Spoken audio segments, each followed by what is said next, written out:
We have our correspondent there, but not at the microphone right at this moment.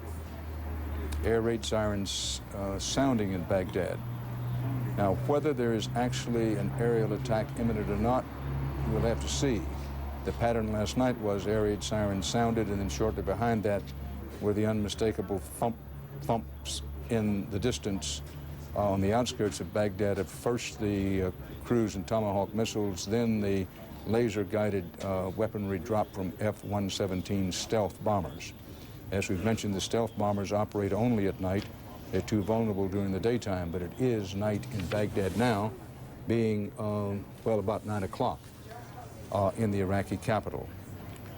And you may want to note that about an hour or less ago, it was reported that Saddam Hussein was seen on television in a cabinet meeting. Again, whether that was live or on tape, and whether it was in fact Saddam Hussein, no one can say for certain. Well, we'll come back to Baghdad. We don't hear the sirens at the moment. Always under these circumstances, it may be risky in terms of coverage to go away, but there doesn't appear to be any siren sounds in the background. Let's pause for a moment and see what we do pick up, if anything.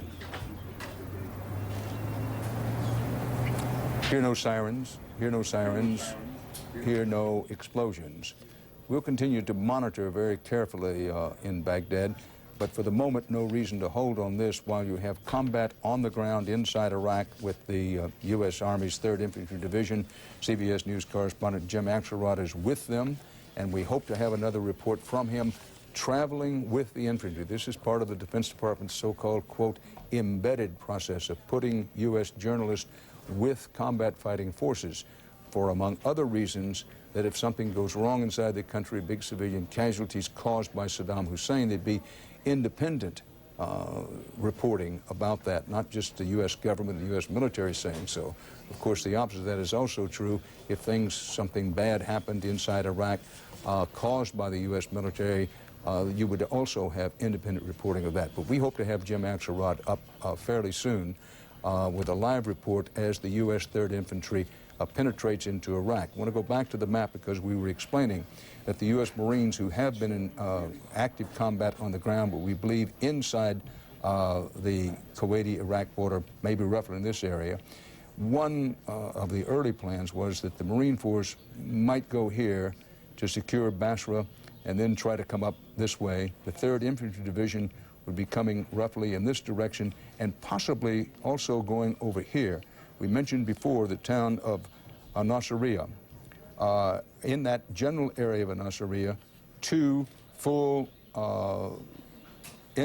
divisions of the People's Army, mostly conscripts, had sent word they wanted to surrender. And one of the reasons that the ground offensive into Iraq has already been launched could be that the military command of the U.S. says, look, you have these people surrendering in there. We can't just leave them out there, forever.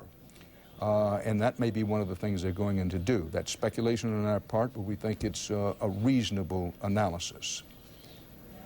Turkey has agreed. It is now reported to allow U.S. overflights. That's important, but so far they still have not agreed to ground forces stationed there. This is CBS News continuing coverage of America at War.